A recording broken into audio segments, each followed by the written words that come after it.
শিক্ষার্থীরা শ্রেণীকক্ষে ফিরে যাবে আশা কাদেরের। রাজপথে নেমে আসার আহ্বান সমন্বয়কদের। সারা দেশে প্রার্থনা ও ছাত্র জনতার গণমিছিল, সতর্ক আইন শৃঙ্খলা বাহিনী। এবং বঙ্গোপসাগরে ৩ নম্বর সতর্ক সংকেত, ভারী বৃষ্টিতে পাহাড় ধসের সম্ভাবনা। আমন্ত্রণ ভোরের পাতা প্রাইম নিউজে। পুরো সংবাদ জুড়ে আপনাদের সাথে আছি আমি মৌমিতা দাস। শুনছিলেন সংবাদ শিরোনাম, এবার বিস্তারিত। সরকার বনাম শিক্ষার্থী গেম খেলে একটি মহল ফায়দা লুটার চেষ্টা করছে বলে মন্তব্য করেছেন আওয়ামী লীগ সাধারণ সম্পাদক এবং সড়ক পরিবহন ও সেতুমন্ত্রী ওবায়দুল কাদের। দুপুরে আওয়ামী লীগের ধানমন্ডি কার্যালয়ে তিনি এসব কথা বলেন। বিস্তারিত পুলক রাজের প্রতিবেদনে। শিক্ষার্থীরা কোনো অবস্থাতেই সরকারের প্রতিপক্ষ নয় উল্লেখ করে আওয়ামী লীগ সাধারণ সম্পাদক এবং সড়ক ও সেতুমন্ত্রী ওবায়দুল কাদের বলেন, একটি মহল সরকার বনাম শিক্ষার্থী গেম খেলে ফায়দা লুটার চেষ্টা করছে। শিক্ষার্থীরা কারো ঢাল হিসেবে ব্যবহার হোক তা কেউ চায় না। দুপুরে আওয়ামী লীগের ধানমন্ডি কার্যালয়ে তিনি এসব কথা বলেন। শিক্ষার্থীরা কোনো অবস্থাতেই সরকারের প্রতিপক্ষ নয়। আদালতের রায়ের পর কোনো ধরনের সময় ক্ষেপণ না করে সরকারের পক্ষ থেকে প্রধানমন্ত্রী শেখ হাসিনার নির্দেশে এই প্রজ্ঞাপন জারি করে। তারপরে একটি মহল সরকার বনাম শিক্ষার্থী গেম খেলে ফায়দা লুটার অপচেষ্টা করছে। শিক্ষার্থীদের মূল দাবি পূর্ণ হয়েছে, কোটা সংস্কার করে প্রজ্ঞাপন জারি করেছে সরকার। শিক্ষার্থীদের প্রধান দাবি যেহেতু পূরণ হয়েছে, বিশ্বাস করি তারা শ্রেণীকক্ষে ফিরে যাবে বলে আশা প্রকাশ করেন আওয়ামী লীগ সাধারণ সম্পাদক। শিক্ষার্থীদের আন্দোলনকে পুঁজি করে পরিকল্পিত ধ্বংসযজ্ঞ এবং হত্যাকাণ্ড চালিয়েছে। সহিংসতায় সংঘটিত হত্যাকাণ্ডের তদন্তের জন্য তদন্ত কমিশন গঠন করা হয় এবং ইতিমধ্যে তদন্ত কমিশন কাজ শুরু করে দিয়েছে।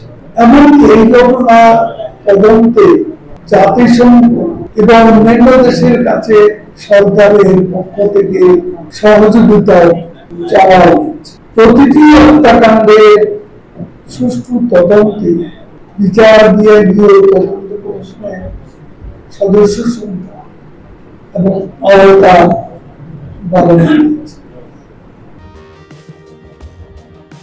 শিক্ষার্থীদের হয়রানি না করতে আইন শৃঙ্খলা বাহিনীকে নির্দেশ দেয়া হয়েছে বলে জানান ওবায়দুল কাদের।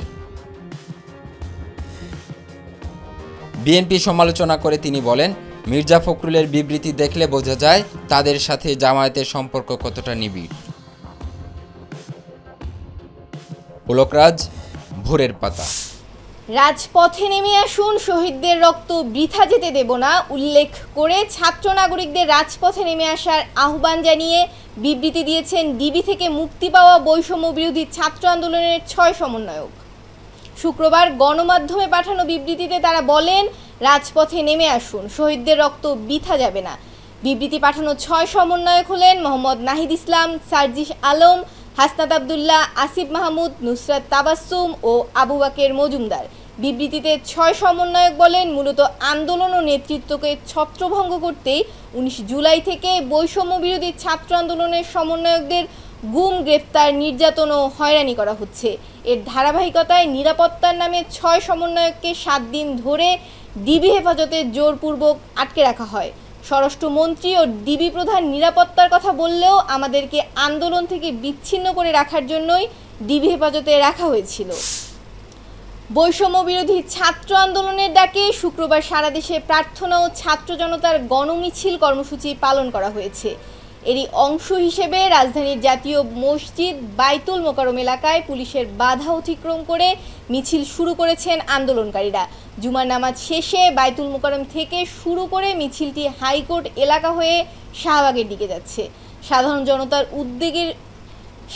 জনতার উদ্যোগেই হচ্ছে এই মিছিল। মিছিলে কোনো ব্যানার ব্যবহার করতে দেখা যায়নি আন্দোলনকারীদের। গণমিছিল থেকে ছাত্র হত্যা সহ সকল নির্যাতনের প্রতিবাদে বিভিন্ন স্লোগান দিতে দেখা যায় আন্দোলনকারীদের। কোটা আন্দোলনের নামে সহিংসতা ও জামায়াত শিবির নিষিদ্ধের ঘটনায় জনমনে এক ধরনের আতঙ্ক উৎকণ্ঠা বিরাজ করছে। নগরবাসী বলেন, এমন সব ঘটনা ভবিষ্যৎ যেন আর না ঘটে সেজন্য কার্যকর উদ্যোগ নিতে হবে। পরিস্থিতি সামাল দিয়ে রাজধানীর নিরাপত্তা জোরদার করেছে আইনশৃঙ্খলা বাহিনী। নগরীর গুরুত্বপূর্ণ স্থানগুলোতে পুলিশের পাশাপাশি সেনাবাহিনী ও বিজিবি সদস্যদের সতর্ক অবস্থান রয়েছে। আরও জানাচ্ছেন রাকিব হাসান। কোটা সংস্কার আন্দোলনের আড়ালে চলা সহিংসতায় মানুষের মৃত্যু ও রাষ্ট্রীয় গুরুত্বপূর্ণ স্থাপনায় হামলার ঘটনায় আতঙ্কিত রাজধানীর সাধারণ মানুষ। সংঘর্ষ ও নারকীয় তাণ্ডবে সাধারণ মানুষ এখন ঘর থেকে বাইরে বের হতেও ভয় পাচ্ছেন। জীবিকার তাগিদে যারাই ঘর থেকে বের হচ্ছেন তাদের সময় কাটছে নানা উদ্বেগ উৎকণ্ঠায়। তবে বিপাকে পড়েছেন নিম্ন আয়ের মানুষেরা। পাপ করবো জামাতে কি বক কি আমরা করবো, পাপ করবো বিএমপি বক কি আমরা করবো, এটা বক তো আমরা নিরীহ মানুষ করতেছি। নিরীহ রিস্কালা সব রিস্কালা দিগান 300 টাকার বেশি কাম করতে না, 200 টাকা 300 টাকা এই অবস্থা হইতেছে। পরশু দিনটি হুদা ডাইল দেওয়া ভাত খাইছে, আর কিছু না।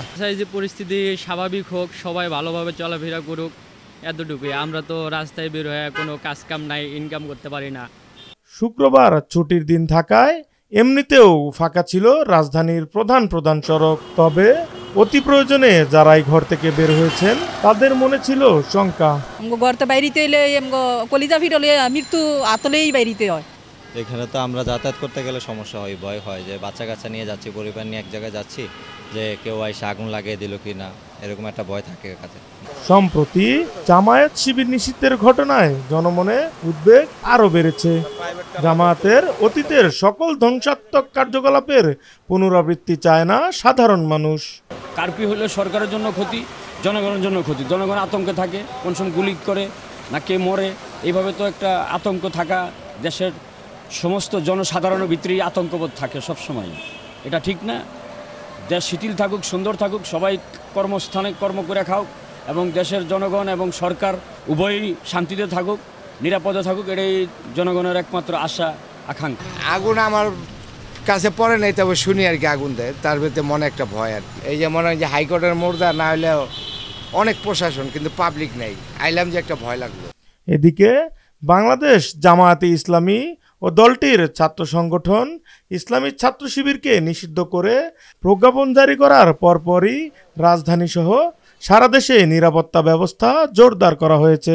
শুক্রবার সকাল থেকেই রাজধানীর বিভিন্ন পয়েন্টগুলোতে পুলিশ সদস্যদের সতর্ক অবস্থান নিতে দেখা যায়। এছাড়া সেনাবাহিনী ও বিজিবি সদস্যদের শহরের গুরুত্বপূর্ণ স্থানগুলোতে অবস্থান নিতে দেখা গেছে। রাকিব হাসান, ভোরের পাতা। সরকার জামায়াত শিবির নিষিদ্ধ করলেও কর্মসূচি কর্মকাণ্ড থেমে থাকবে না বলে দাবি করছেন বিশেষজ্ঞরা। জামায়াত আন্ডারগ্রাউন্ডে যেতে চাইবে না বলে মনে করছেন একাধিক রাজনৈতিক বিশ্লেষক ও পর্যবেক্ষক। আরও জানাচ্ছেন নুরুল ইসলাম খান।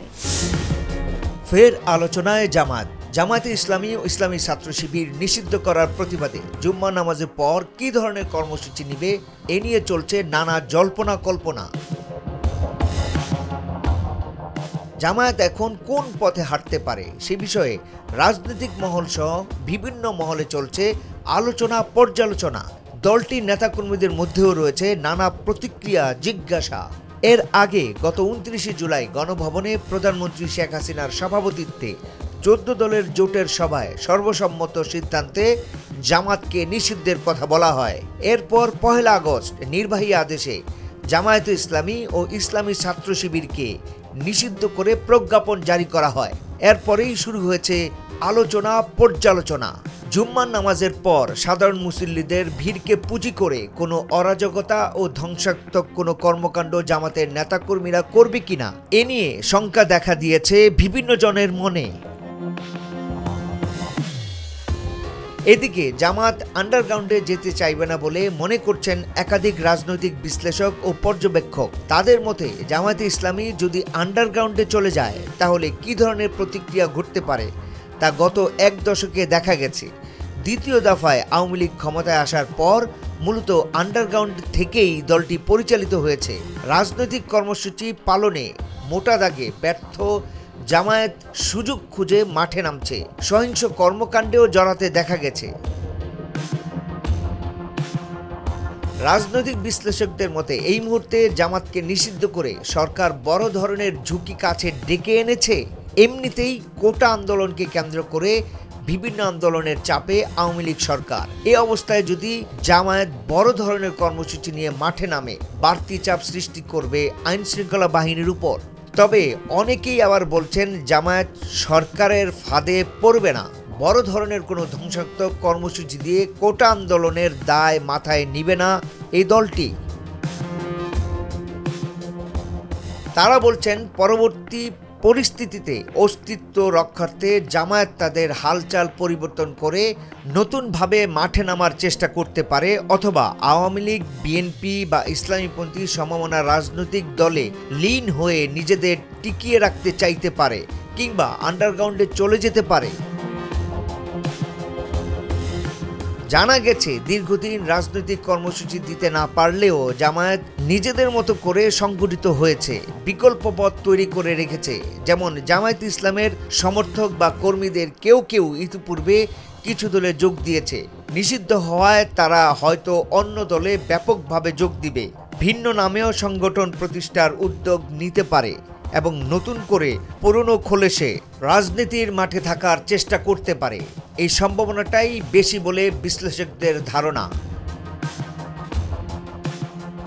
সমাজ ও অপরাধ বিষয়ক বিশেষজ্ঞ ডক্টর তৌহিদুল হক বলেন, খুব সরলভাবে বললে কাউকে নিষিদ্ধ করলে বা তাদের স্বাভাবিক কর্মকাণ্ডে বাধা সৃষ্টি করলে তারা বিকল্প পথ বেছে নেয়। মনে রাখতে হবে, জামায়াত তাদের কর্মকাণ্ডের মধ্য দিয়ে এদেশের রাজনীতিতে অবস্থানটা আরও পোক্ত করতে চায়।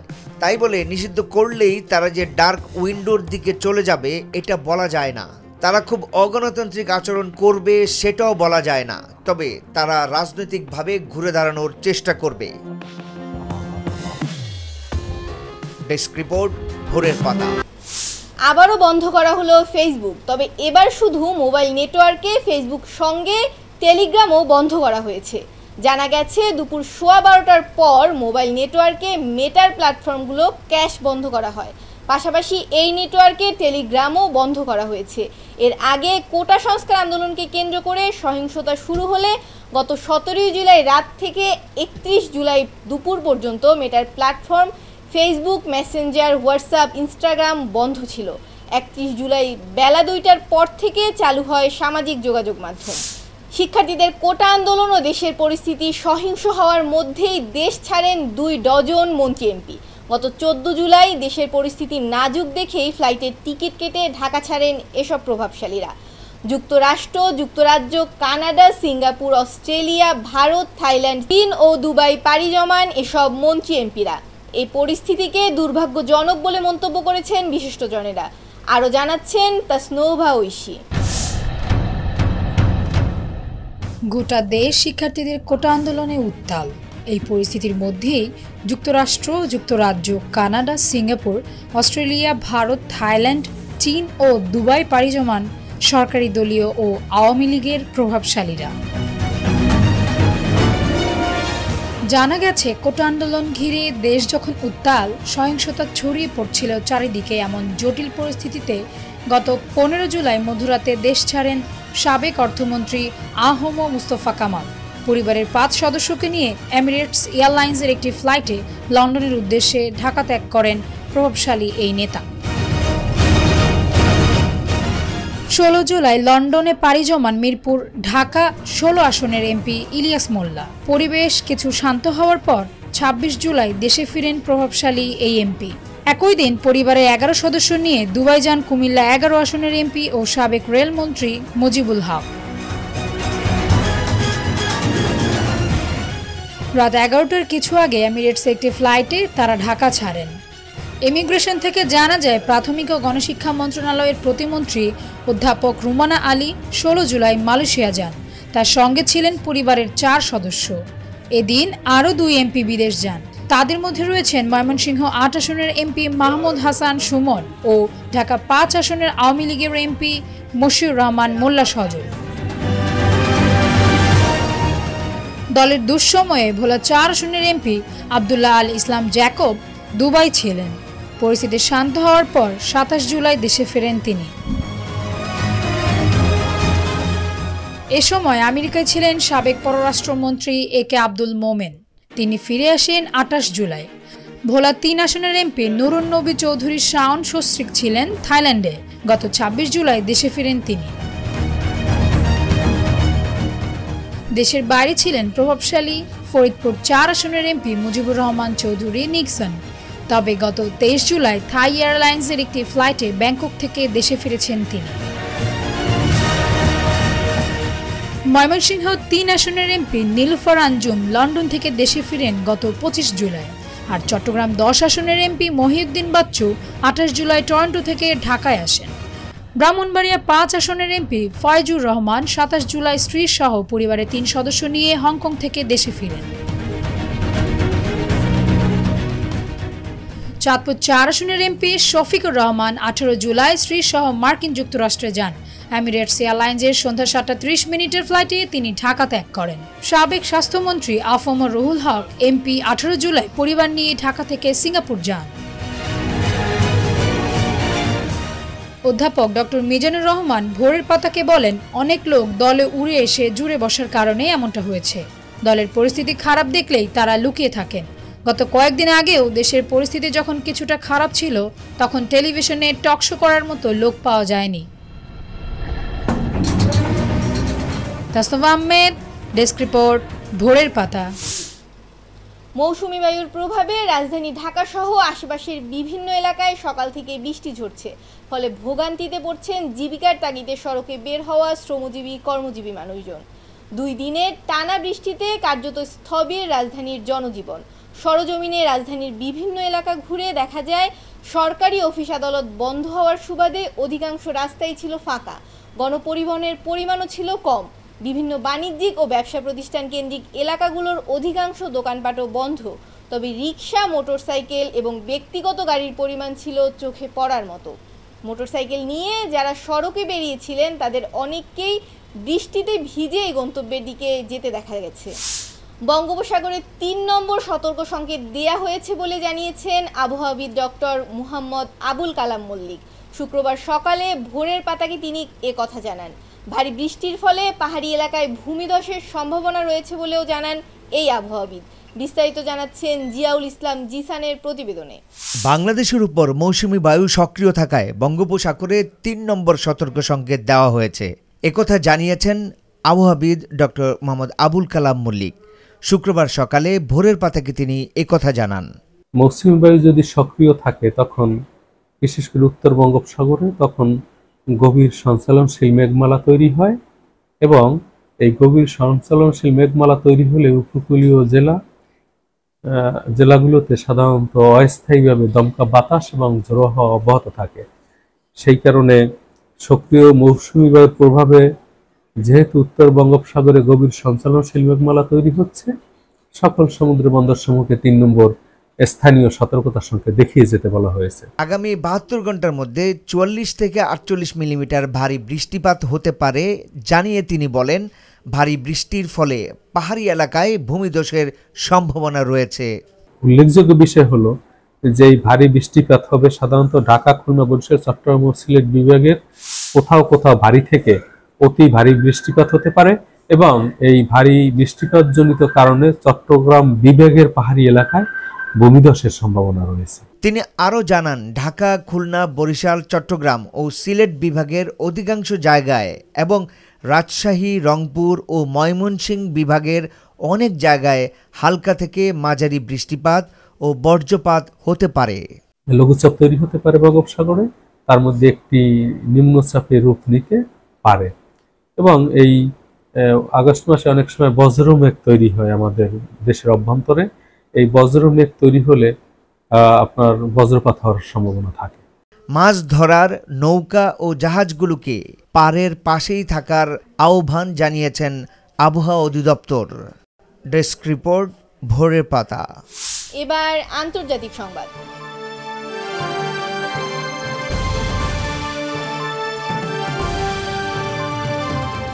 মধ্যপ্রাচ্যের দেশ সংযুক্ত আরব আমিরাত সরকার অবৈধ অভিবাসীদের সাধারণ ক্ষমার ঘোষণা দিয়েছেন।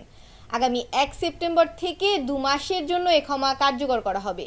দেশটিতে অবস্থানকারী রেসিডেন্সি ভিসায় অবৈধ অভিবাসীরা কোনো প্রকার জরিমানা ব্যতীতই বৈধতা লাভের সুযোগ পাবেন। বৃহস্পতিবার গালফ নিউজ এক প্রতিবেদনে তথ্য জানায়। প্রতিবেদনে বলা হয়, এই আইন আগামী সেপ্টেম্বর মাস থেকে কার্যকর হওয়ার পর অবৈধ প্রবাসীরা যে কোনো নতুন স্পন্সর খুঁজে বৈধ হতে পারবেন, অথবা তারা চাইলে কোনো প্রকার জেল জরিমানা ছাড়া নিজ দেশে যেতে পারবেন। জানা যায় 2020-21 সালে করোনা পরবর্তী সময়ে বাংলাদেশিদের জন্য ভিসা ওপেন করে দিলে হাজার হাজার বাংলাদেশি ভিজিট এবং অন্যান্য ভিসায় সংযুক্ত আরব আমিরাতে প্রবেশ করেন। এবার বিনোদন সংবাদ। এবার বলিউড কিং শাহরুখ খানের সাথে সংঘাত করতে দেখা যাবে খুব শীঘ্রই মিস্টার খিলাড়ি অক্ষয় কুমারকে। এই প্রথম ধুম 4 সিনেমায় শাহরুখ খান এবং অক্ষয় কুমার একই ফ্রেমে বন্দী হতে চলছে। বিস্তারিত ফরাদ হোসেনের প্রতিবেদনে। বলিউড কিং শাহরুখ খানের সাথে সংঘাত করতে দেখা যাবে খুব শিগগিরই মিস্টার খিলাড়ি অক্ষয় কুমারকে। এই প্রথম শাহরুখ খান ও অক্ষয় কুমার একই ফ্রেমে বন্দী হতে চলেছে। জানা গেছে দর্শকদের জন্য এবার সবচেয়ে বড় চমক খলনায়কের ভূমিকায় আবির্ভাব হতে চলেছে শাহরুখ খানের, এবং সেই সাথে পুলিশের চরিত্রে দেখা যাবে অক্ষয় কুমারকে। এই দুই দাপুটে অভিনেতাকে চোর পুলিশে হাড্ডাহাড্ডি লড়াইয়ে দেখতে পাবেন সিনেমা প্রেমীরা। যশরাজ ফিল্মসের ধুম ফ্রাঞ্চাইজি সবসময় দর্শককে বিনোদন দিয়ে আসছে। এই সুপারহিট ফ্রাঞ্চাইজির চতুর্থ সিকুয়েলের জন্য সিনেমা প্রেমীরা অপেক্ষায় আছে। মনে হচ্ছে এবার অপেক্ষার পালা শেষ হতে যাচ্ছে। শুধু তাই নয়, শোনা যাচ্ছে যে ধুম 4 এর মাধ্যমে একাধিক বড়সড় চমক দিতে চলেছেন নির্মাতারা। এও শোনা যাচ্ছে এই ছবিতে শাহরুখ খান আর অক্ষয় কুমার মুখোমুখি আসতে চলেছে।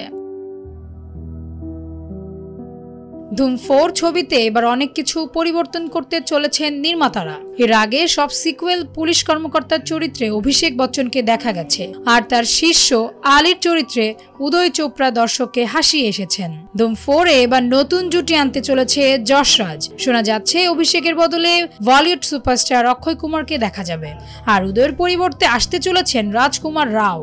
শুধু এখানেই শেষ নয়, শোনা যাচ্ছে ধুম 4 ছবির তালিকায় চলচ্চিত্র জগতের দুই উজ্জ্বল মুখ ক্যাটরিনা কাইফ ও নয়নতারার নাম উঠে এসেছে। এই সিকুয়েলের ছবিতে ক্যাটরিনা পুলিশের ভূমিকায় আসছেন, আর তাকে অক্ষয় কুমারের সঙ্গে রোম্যান্স করতে দেখা যাবে। সবকিছু ঠিকঠাক এগোলে বড় পর্দায় মিস্টার খিলাড়ি ও কিং খানের মুখোমুখি সংঘাত দেখা যাবে। শোনা যাচ্ছে ধুম 4 এর চিত্রনাট্য আদিত্য চোপড়া ও সিদ্ধার্থ আনন্দ যৌথভাবে লিখেছেন, আর এই ছবির পরিচালনার দায়িত্ব দেওয়া হবে সিদ্ধার্থ আনন্দের কাঁধে। বিনোদন ডেস্ক, ভোরের পাতা। এবার খেলাধুলার সংবাদ। এক সময় ব্রাজিলকে আবারও বিশ্ব ফুটবলের শীর্ষস্থানে নেয়ার দায়িত্ব দেওয়া হয়েছিল তার কাঁধে। তবে ব্রাজিল ফুটবলের সবচেয়ে বড় সুপারস্টার নেইমার জুনিয়র পারেননি সে কাজ করতে। এখনও ব্রাজিল ফুটবলের মধ্যমণি ভাবা হয় তাকে। তবে বিশ্ব ফুটবলের অন্যতম সেরা এই সুপারস্টার ইনজুরিতে পড়ে ফুটবল ছাড়ার কথা ভাবছেন। ব্রাজিলের ফুটবল সুপারস্টার নেইমার স্বীকার করেছেন যে ইনজুরিতে গত মৌসুমে না খেলতে পেরে অনেকদিনই তার ইচ্ছা হয়েছিল হাল ছেড়ে দিতে। এর কারণ অবশ্য ছিল দীর্ঘমেয়াদী চোট থেকে সম্পূর্ণ সুস্থ হয়ে উঠতে তার প্রতিনিয়ত সংগ্রাম। ব্রাজিল জাতীয় দলের হয়ে 2023 সালের অক্টোবরে খেলার সময় তিনি গুরুতর হাঁটুর ইনজুরিতে পড়েন। সে সময় তিনি তার বাম হাঁটুর অ্যান্টেরিয়র ক্রুসিয়েট লিগামেন্ট এবং ম্যানিসকাস ছিঁড়ে ফেলেন। নেইমার তার নতুন ক্লাব আল হিলালের হয়ে প্যারিস সেন্ট জার্মেইন থেকে সৌদি আরবে আসার পর প্রথম 5টি প্রতিযোগিতামূলক ম্যাচে মাত্র একবার গোল করতে সক্ষম হন। 32 বছর বয়সে এই ফুটবলার সামাজিক মাধ্যমে স্বীকার করেছেন যে আরেকটি কঠিন ফিরে আসার প্রক্রিয়া তার সহনশীলতার চরম সীমায় নিয়ে গেছে। এই ইনজুরির পর অনেকদিন কঠিন মনে হয়, অনেকদিন ইচ্ছা হয় হাল ছেড়ে দিতে। ইনস্টাগ্রামে লেখেন নেইমার, এত সব কিছু পেরোনো কঠিন, কিন্তু এখানে একজন যোদ্ধা আছে যে থামবে না যতক্ষণ না আমি চাই। যে থামবে না যতক্ষণ না আমি চাই তা পাই। ঈশ্বর আমার শক্তি এবং দুর্গ, আমরা প্রতিদিন লড়াই চালিয়ে যাব। নেইমার 2025 সাল পর্যন্ত সৌদি জায়ান্টদের সঙ্গে চুক্তিবদ্ধ আছেন এবং এখনও সেই গুরুত্বপূর্ণ ভূমিকা পালন করতে পারেনি যা সৌদি প্রো লিগ তার কাছ থেকে আশা করেছিল। তাসনভা আহমেদ, স্পোর্টস নিউজ, ভোরের পাতা। সংবাদ শেষ করার আগে শিরোনামগুলো আরেকবার। শিক্ষার্থীরা শ্রেণীকক্ষে ফিরে যাবে, আশা কাদেরের। রাজপথে নেমে আসার আহ্বান সমন্বয়কদের। সারা দেশে প্রার্থনা ও ছাত্র জনতার গণমিছিল, সতর্ক আইন শৃঙ্খলা বাহিনী। এবং বঙ্গোপসাগরে 3 নম্বর সতর্ক সংকেত, ভারী বৃষ্টিতে পাহাড় ধসের সম্ভাবনা। এই ছিল আজকের প্রাইম নিউজ। সর্বশেষ আপডেট জানতে যুক্ত থাকুন ভোরের পাতার ফেসবুক এবং ইউটিউব পেজে। দর্শক ভালো থাকুন, ভোরের পাতার সঙ্গে থাকুন। ধন্যবাদ।